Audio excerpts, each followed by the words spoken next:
Hello, and welcome to a new episode of OTT Talks. I'm Cristina Bacalso, researcher on adolescence, youth, and policies, and OTT consultant. In today's episode, we will talk about how youth can shape and participate in politics and build change in the framework of International Youth Day with Ibrahim Faruk, Program Manager, Governance and Development at Yiaga Africa, and active part of the Not Too Young to Run movement in Nigeria, and Neringa Tumėnaitė, PhD researcher, director at Humanity Consulting, and member of the pool of European youth researchers.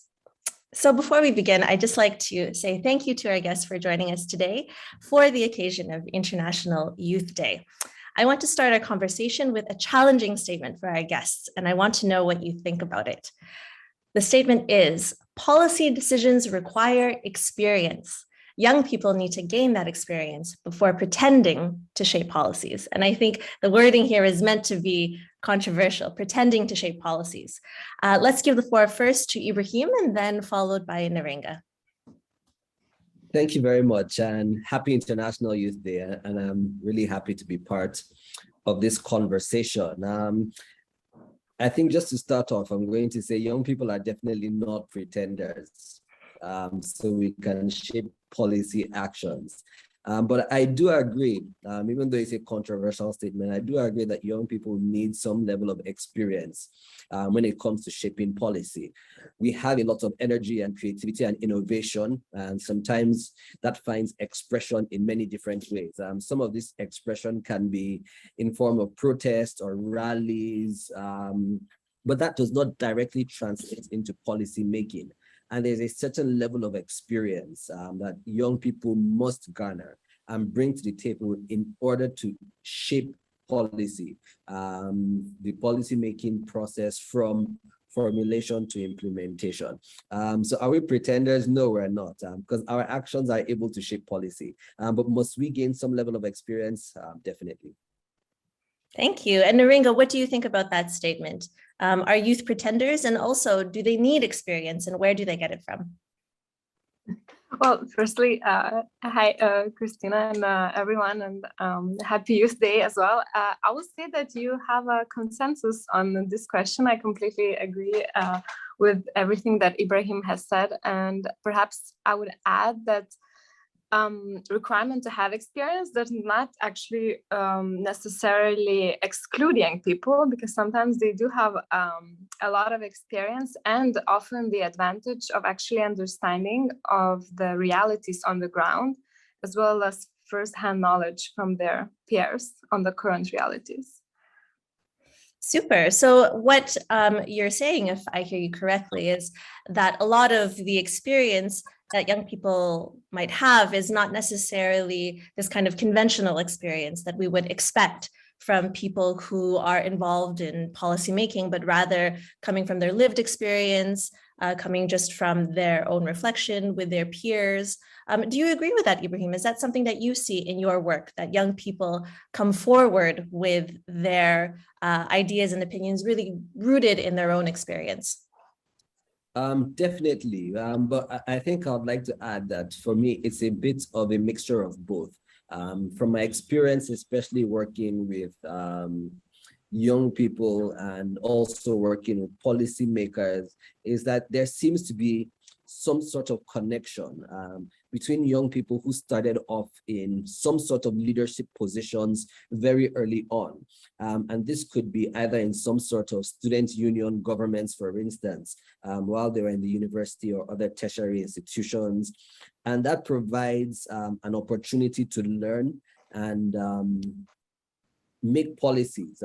When I went to university, for instance, there were so many different positions, and there are young people who are in charge of sports, for instance, or in charge of student welfare, for instance, in charge of legislation that affected the student population, where there was a student parliament.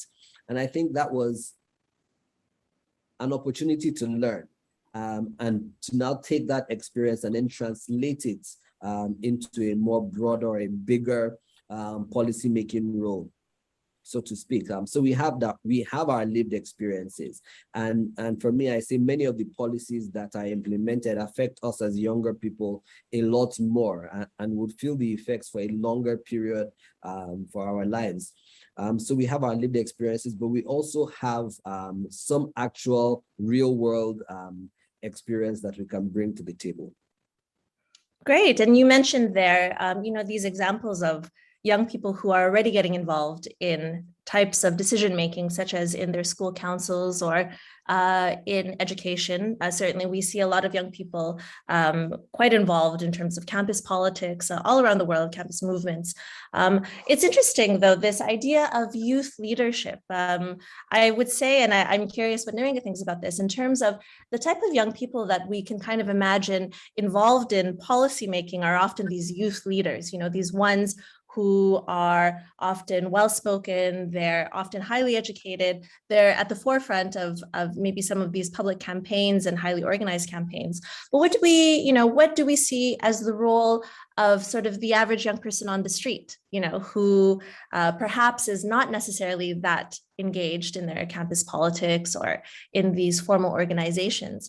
What is the role for them in policymaking, and how do we reach out to such young people who perhaps are not, in these leadership roles? I'm curious, Neringa, what do you think about that? Wow, that's a big question. And there's a lot of debate on what constitutes political engagement, right? Is it going on a protest? Is it leading a youth movement? Perhaps sometimes it is just making sure that young people go out to vote. Also, an interesting debate relates to collectivism. So, for example, social media activism that we see on Twitter, is that political engagement and youth leadership or not? But actually, we see that sometimes young people are very successful in organizing in those spaces as well, and actually drawing attention then of the media and afterwards by politicians to change policies and influence them. So I find it interesting that, yes, youth participate not only in this more typical and structured way in the policy and decision making, but sometimes creating their own way of participation. And then when we work on mainstreaming youth participation in policy and decision making, often we look at different structures and processes and how to improve them and how to increase the outreach, for example, to marginalized groups, to have more diverse groups of young people participating. But I think it's also important to note that sometimes we have to say, okay, perhaps this whole mechanism is not working, or this institution is not even working. So maybe it's fine to think of new ways of, having the society function and cohabitate. It's interesting because we're having this conversation about youth and now thinking about sort of different subgroups of youth. It brings up the question, when it comes to policymaking, are we perhaps thinking about youth too much in a monolith? What are perhaps the advantages of thinking of young people as having somewhat of maybe a common identity, common interests, and common needs, which need to be reflected somehow in policymaking, which is, of course, meant for the wider public, not necessarily for individuals. But what are also maybe the dangers that we have of that, of assuming that, perhaps there's one-size-fits-all types of policy interventions for young people? Maybe Ibrahim, you have some insight about that from Nigeria or from other contexts. I think that's a really interesting question, and it's great that you spoke about it, because even for the work that I do and working with different groups or categorizations of young people, it's very difficult to say that there's a common identity that runs through every young person. And we have various identity classifications, so to speak. However, I think that good policy making, as much as possible, takes into consideration various interest groups that this policy is going to affect one way or another. And I think it's imperative that policymakers are also able to consult with many different groups as much as possible in developing policies, in reviewing them, in policy implementation.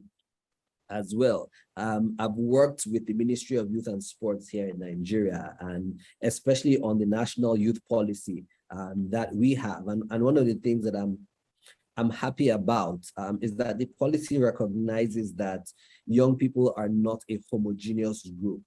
And therefore the policy tries to take into consideration many different groups of young people that we have, and there are classifications for young people who are in school or in out of school, or young people who are in rural areas, or young people who are in urban areas. And I think this has improved the programming around young people that we have seen in our country. I know the earlier question was speaking a bit about how young people can participate, and we have many different ways. Many times we say social media is not the best way, but we've seen instances, and I have friends in South Africa who had a Fees Must Fall campaign, for instance, and a lot of conversation went on using the hashtag Fees Must Fall, and a lot of those conversations fed into some of the changes that were seen in the South African educational sector. In other places, we've seen where young people have organized offline and ensured that their voices are heard and their interests are taken into consideration. But I think you also made the point very clearly that there's a danger around fixating on youth. Even though we're such a huge demographic, I think we must also understand that there are also different interests in society that must also be satisfied. I think that's a great bridge actually to my next question for Neringa is, we all work with young people also on the topic of young people and public policies. Do you ever get the question, why youth? Why not? We heard about the national youth policy in Nigeria, but why not a national senior citizens policy? Why not other demographic groups? What's your answer to that, Neringa, when you get challenged with that? So quite a provocative angle. I would say it's important not to compete. When it comes to senior citizens, of course, there should be ways to include them as well. And I'm a big proponent of intergenerational dialogue as well. So kind of exchange and to fostering mutual understanding between groups. I think one of the kind of large issues that youth are advocating for is saying that a lot of the policies that we have now are outdated. Not only when it comes to young people, but the society in general. And we see that in the policies that address climate crisis. So we see there's need for youth leadership and more open mind when it comes to that. So I guess this would be my answer on why youth, but definitely not excluding other groups. How about you, Ibrahim? What do you answer when people ask you, why youth? Why not XYZ? I think my first answer will be, why not? And for me, this is because young people are definitely the future, and we represent the future of any country. So there must be investments in young people to ensure that policy or legislation or practice affects young people positively and is able to develop young people positively. And I think I made the point earlier, is that just because there is some focus on young people, it does not totally remove the focus from other groups or other interests within society. And we must, while ensuring that young people are included, young people are represented, young people are able to participate, to also keep at the back of our mind that there are many other different groups that must also have their voices and have representation at the decision-making tables. Great. We spoke a bit about this idea of intergenerational relationships or intergenerational connections, and I want to bring it to the topic specifically of think tanks. So sometimes when we think of think tanks, we can think of them as fairly formalized organizations full of tenured academics or other policy professionals. They create policy briefs, they make presentations to Senate, they go on CNN and give, all sorts of types of opinions or predictions of, where our policy landscape is going. So within this kind of environment, where do we see the role of young people? So whether it's either as a type of research focus, right? When we think about what kind of policies we want to make that affect young people, or perhaps in the future, as Ibrahim had mentioned, or, even in this idea of a young think tanker themselves, young people as researchers who could be involved in think tanks.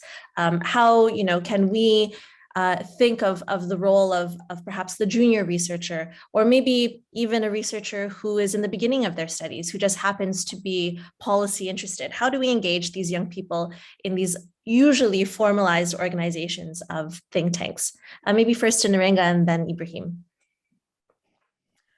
Oh, that's a very important question, I think, and definitely not explored enough. So, for example, it's not something that you hear often discussed at the conferences where we try to tackle youth participation or even research.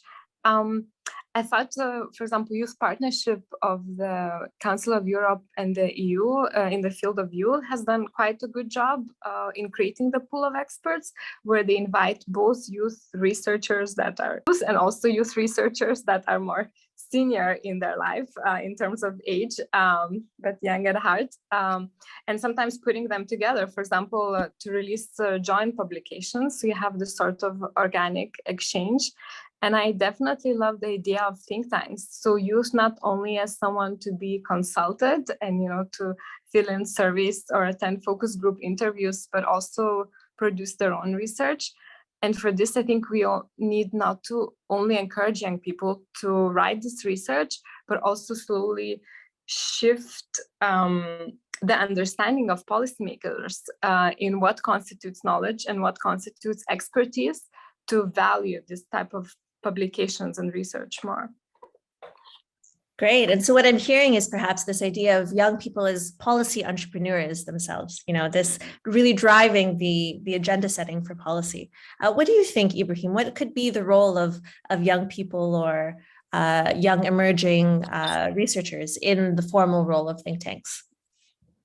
So I think the role that young researchers can play is bringing a bit of context that young people actually live, or experiences that young people actually have into policy making processes, and not to take away from the work that older policymakers or older researchers have done, but knowledge is dynamic and continues to improve. Even in my engagements, for instance, with young people, and there are a lot of conversations about different generations of youth, and I wouldn't attempt to put myself in the shoes of a Generation Z and say that I understand their challenges or how they love to communicate. But I think as we start to bridge the gap a bit around youth policy making and youth research, young policymakers, young researchers are able to bring some kind of dynamism, injects some kind of energy into research and policy making that truly serves the needs of a youth population. Super. Thank you so much, both. I think that is the end of my questions. Thank you very much for joining this episode of OTT Talks. It was enjoyable and a very interesting conversation, especially for our historic International Youth Day. Thanks and see you soon.